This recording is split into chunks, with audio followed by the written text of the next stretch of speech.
Lulu is a grade 9 pupil at Mpezeni Park School.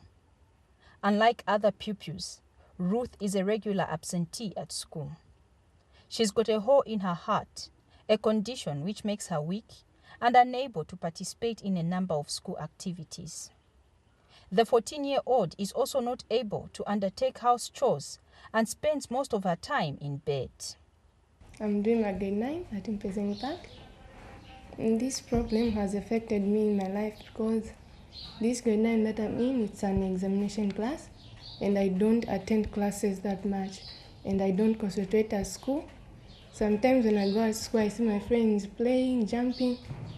Okay, that affects me emotionally because I feel different from my friends. Robert and Naomi Tawe are Ruth's guardians.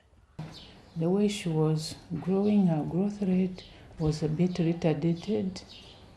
Most of the time she was sleeping. We thought she was a lazy girl, but not knowing that she had a big problem.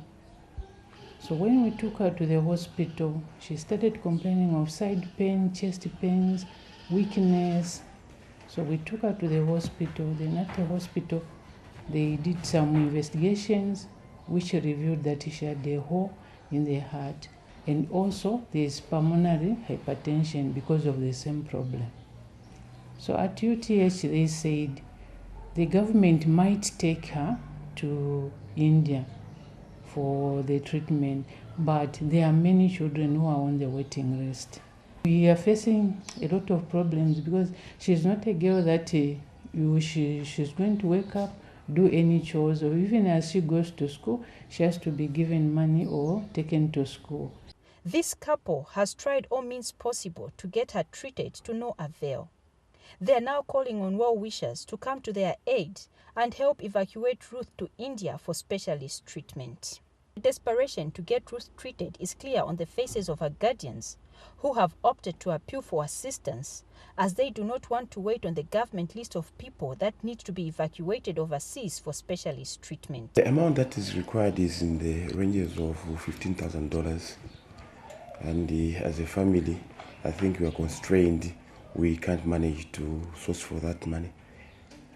But what do doctors have to say about Ruth's condition?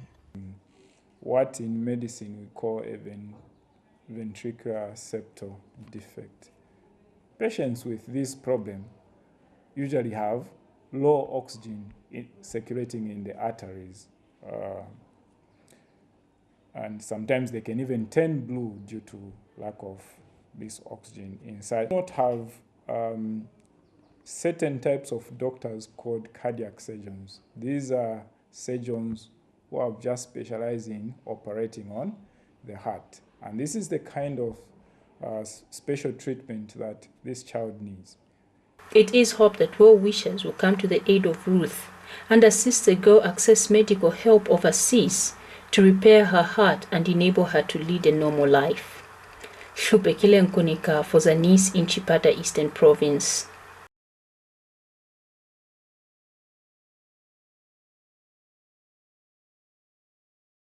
The Zambia Agents for Persons with Disabilities has intensified its programs in Mongo district of Western Province by making its activities more responsive to the needs of the physically challenged. And the Department of Social Welfare is also targeting over 3,000 people living with disabilities in the province by empowering them financially for self-sustainability.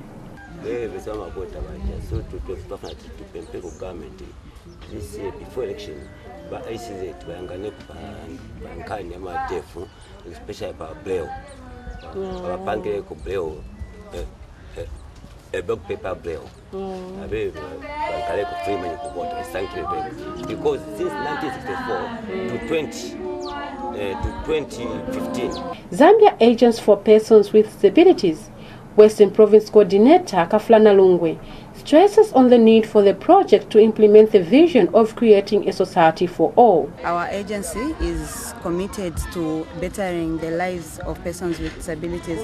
So basically today we are empowering them financially as well as also a goat project. And Western Province Permanent Secretary Mwangala Liomba handed over 5,000 kwacha and 10 goats to 5 groups comprising persons with disabilities in Mongu.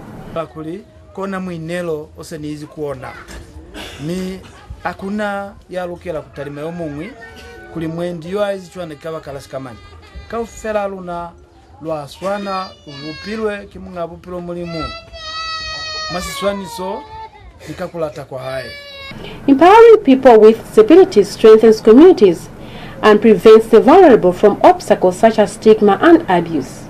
The physically challenged sometimes find it difficult to access their rights, enshrined in the Universal Declaration of Human Rights and Freedoms. Prudence Mlinga, Zanis News, Mongu.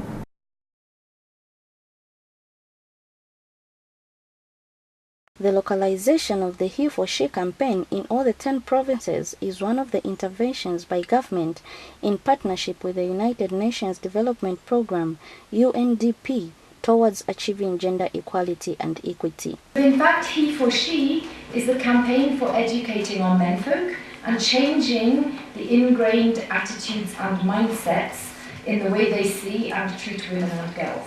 And when you look at the statistics for gender-based violence or for early marriage or for girl pregnancy, there is no question there's a lot of work to be done with our menfolk. During the provincial launch of the campaign in Northern Province, Deputy Minister of Gender Dorothy Kazunga noted that the He for She program is significant as part of the wider government effort towards achieving gender equality. As government, we consider men and boys as very important players in achieving gender equality in our country. Therefore, it is our resolve as a member state of the United Nations to be part of this international initiative aimed at ensuring that men and boys become advocates for gender equality.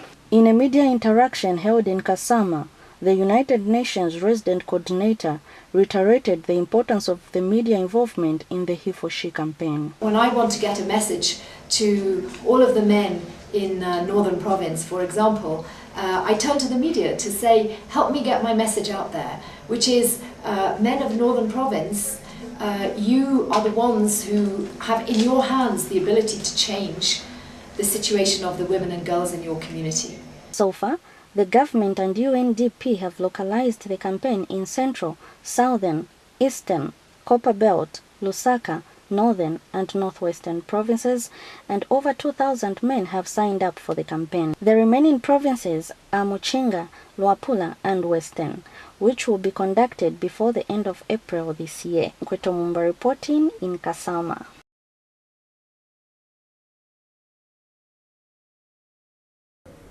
While government has been making steady progress in addressing youth unemployment through its various youth empowerment programs, these efforts alone are not adequate to resolve the challenge. It is upon this realization that some youths in Dola have ventured into crafts as a way of earning a living.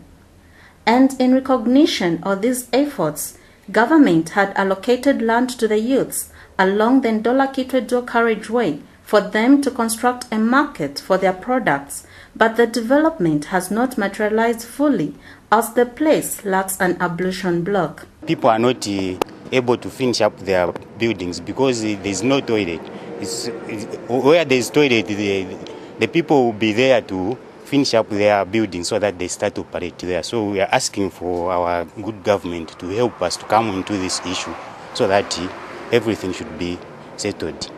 To be self-reliant, it doesn't start with financial empowerment. It starts with a commitment. It's a passion. Youths, you are rich. You can bring out ideas. And when you have ideas, it is always good to ask for empowerment, financial empowerment. Like this, some of us, youths, we started on our own. Copper Belt Permanent Secretary, who visited the market, assured of government support in putting up an ablution block. This place was initially given to the youths so that they can come up with a market where they would be displaying whatever they make. But we've been told to say due to financial constraints, they were not able. Some of them actually have already sold these plots. And because of that, government sometimes finds it difficult to empower youths that are running separate or individual entities. I would want to assure the youths to say government will do everything possible, especially to begin with the abolition bloc. Certainly, there is need for more youths to emulate what their colleagues have done by coming up with their own initiative, as government alone cannot resolve the problem of youth unemployment. Ethel Chanda, Zanis, Ndola.